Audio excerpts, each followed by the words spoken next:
सुप्रभात बच्चों। मैं आज मुखलाल संस्कृत उपशास्त्री महाविद्यालय बंधु छपरा भोजपुर से ऑनलाइन क्लास के माध्यम से आप सबों को हिंदी व्याकरण में अव्यय का जो भेद है समुच्चय बोधक, उसके बारे में बताने जा रहा हूँ। तो समुच्चय बोधक को हम लोग अंग्रेजी में कंजंक्शन भी कहते हैं। समुच्चय बोधक का परिभाषा क्या है, सबसे पहले हम लोग ये जाने। समुच्चय बोधक का परिभाषा है कि जो अव्यय पद एक शब्द का दूसरे शब्द से, एक वाक्य का दूसरे वाक्य से अथवा एक वाक्यांश का दूसरे वाक्यांश से संबंध जोड़ते हैं, वे समुच्चय बोधक या योजक कहलाते हैं। जैसे राधा आज आएगी और कल जाएगी, कल चली जाएगी, तो इसमें और जो है सो समुच्चय बोधक हो जाएगा। या इसका भी परिभाषा हम लोग कर सकते हैं समुच्चय बोधक का, ऐसा पद या अव्यय जो क्रिया या संज्ञा की विशेषता न बताकर एक वाक्य या पद का संबंध दूसरे वाक्य या पद से जोड़ता है, वह समुच्चय बोधक कहलाता है। इस उदाहरण को बताइए कि आपको दूसरा उदाहरण है कि आंधी आई और पानी बरसा। यहाँ और अव्यय समुच्चय बोधक है, क्योंकि यह पद दो वाक्यों आंधी आई और पानी बरसा को जोड़ता है।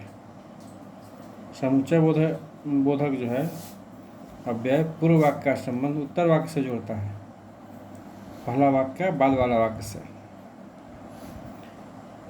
इसी तरह समुच्चय बोधक अव्यय दो पदों को भी जोड़ता है, जैसे 2 और 2 4 होते हैं, तो यहाँ पर भी और जो है सो समुच्चय बोधक होगा।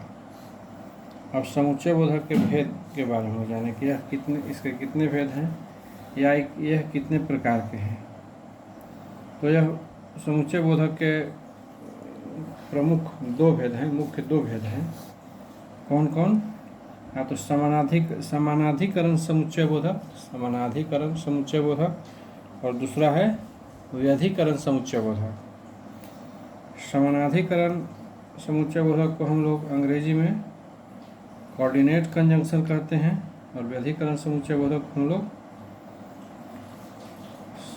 सबऑर्डिनेट कंजंक्शन कहते हैं। अब जो है देखना हम लोग को ये है कि समुच्चय बोधक के तो दो भेद ही हैं, समानाधिकरण और व्यधिकरण। अब इसके भी दोनों का भी चार को भेद है। समानाधिकरण का कौन कौन है? तो पहला है संयोजक, दूसरा है विभाजक, तीसरा है विरोध सूचक, चौथा है परिणाम सूचक। और व्यधिकरण उसका है चार भेद, पहला हेतु बोधक, दूसरा है संकेत बोधक, तीसरा है स्वरूप बोधक, चौथा है उद्देश्य बोधक। बहुत लोग कुछ विद्वान लोग कहते हैं इसको व्यधिकरण का कि कारणवाचक, उद्देश्यवाचक, संकेतवाचक और स्वरूपवाचक। अब हम लोग देखेंगे कि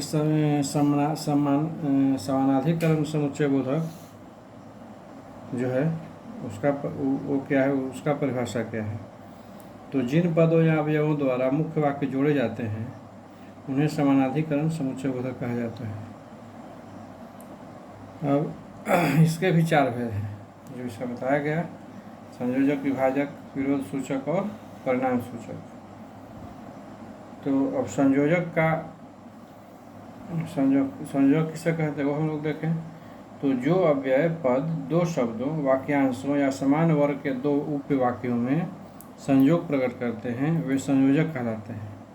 जैसे और, एवं, तथा, व आदि। जैसे राम और श्याम भाई भाई हैं, तो और हो जाएगा इसमें। इतिहास एवं भूगोल दोनों का अध्ययन करो, इसमें एवं हो जाएगा। फुटबॉल तथा हॉकी दोनों मैच खेलूँगा, इसमें तथा हो जाएगा। तो यह था संयोजक का उदाहरण। अब उसका दूसरा है समानाधिकरण का दूसरा भेद है विभाजक, या इसको हम लोग विकल्प भी कहते हैं।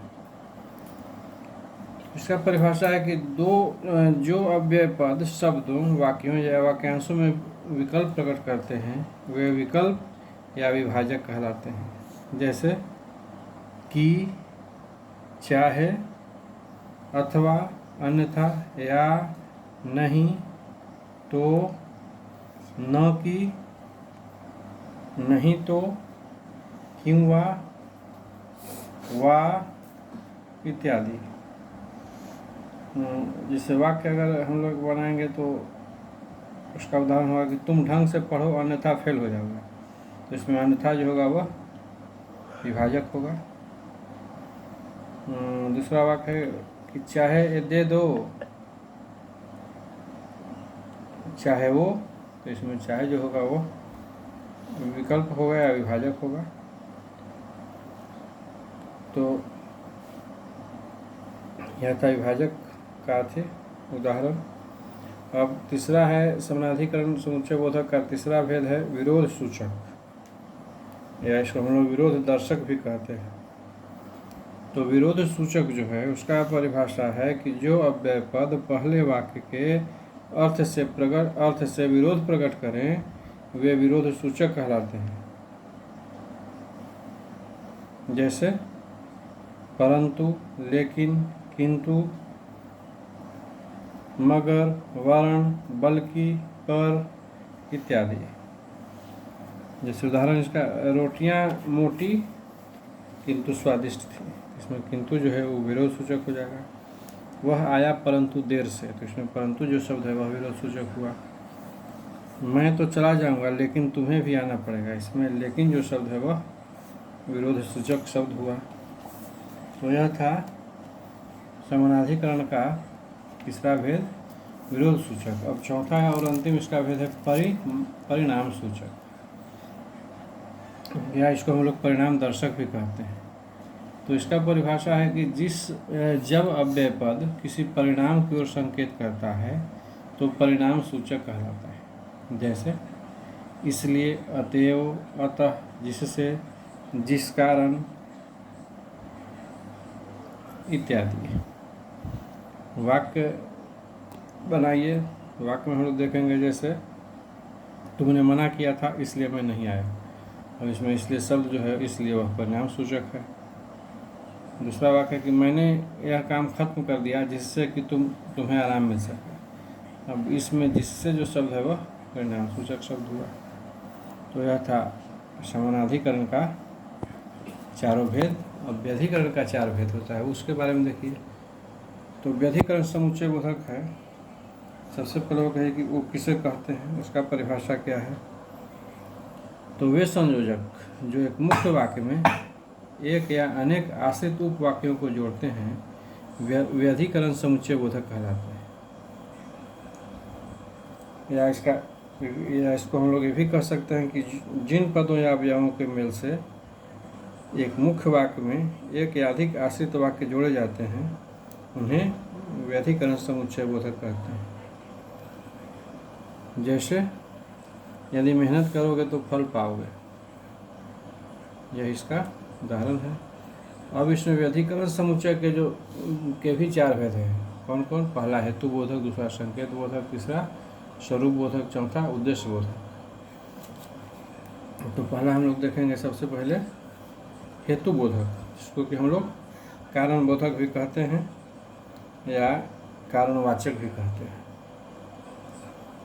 तो इसका परिभाषा है कि इस अव्यय के द्वारा, कैसे हम लोग पढ़ रहे हैं कि हेतु बोधक है, तो इसमें कि इस अव्यय के द्वारा वाक्य में कार्य कारण का बोध स्पष्ट होता है।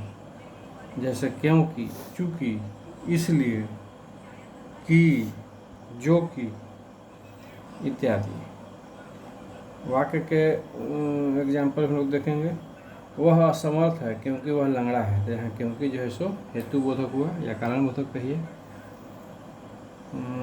दूसरा वाक्य है कि चूंकि मुझे वहाँ जल्दी पहुँचना है इसलिए जल्दी जाना होगा। अब इसमें इसलिए जो हुआ शब्द वह हेतु बोधक या कारण बोधक हुआ। अब दूसरा है इसका व्यधिकरण का दूसरा भेद है संकेत बोधक। तो संकेत बोधक के बारे में है कि प्रथम उपवाक्य के योजक का संकेत अगले उपवाक्य में पाया जाता है और यह प्रायः जोड़े में प्रयुक्त होते हैं। जैसे जो, फिर उसके बाद जो, तो, यद्यपि, तथापि, चाहे, पर, जैसे तैसे, इसलिए कि,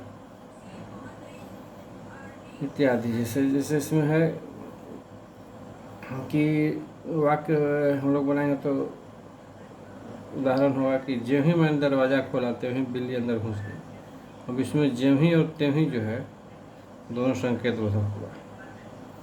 दूसरा वाक्य देखिए, यद्यपि वह बुद्धिमान है तथापि आलसी भी। अब इसमें यद्यपि और तथापि जो शब्द है वह संकेत बोधक हुआ। अब आगे व्यधिकरण का तीसरा भेद देखिए, कौन है? स्वरूप बोधक। तो स्वरूप बोधक का है, किसे कहते हैं, इसका परिभाषा क्या है? तो परिभाषा है कि जिन अव्यय पदों को पहले उपवाक्य में प्रयुक्त शब्द वाक्यांश या वाक्य को स्पष्ट करने हेतु प्रयोग में लाया जाए उसे हम स्वरूप बोधक कहते हैं। जैसे यानी, अर्थात, यहाँ तक कि, मानो आदि। अब इसको वाक्य में देखिए, इसका उदाहरण वाक्य बनाकर।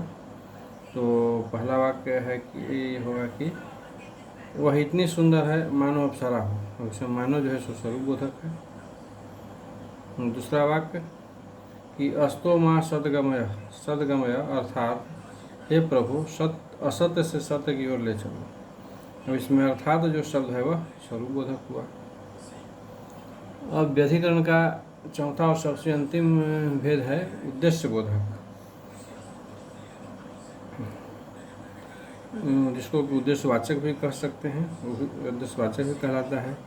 तो इसका परिभाषा है कि जिन अव्यय पदों से कार्य करने का उद्देश्य प्रकट हो वे उद्देश्य बोधक कहलाते हैं। जैसे जिससे कि, ताकि, ताकि इत्यादि। जैसे इसका वाक्य बनाइए तो वाक्य हुआ कि वो बहुत मेहनत कर रहा है ताकि सफल हो सके। और इसमें ताकि जो शब्द है वह उद्देश्य बोधक है। मेहनत करो जिससे कि प्रथम आ सको। इसमें जिससे कि जो है शब्द इस वाक्य में वह उद्देश्य बोधक है। तो यह था समुच्चय बोधक, इसके बारे में हम लोग जाने। अब आज की क्लास में इतना ही।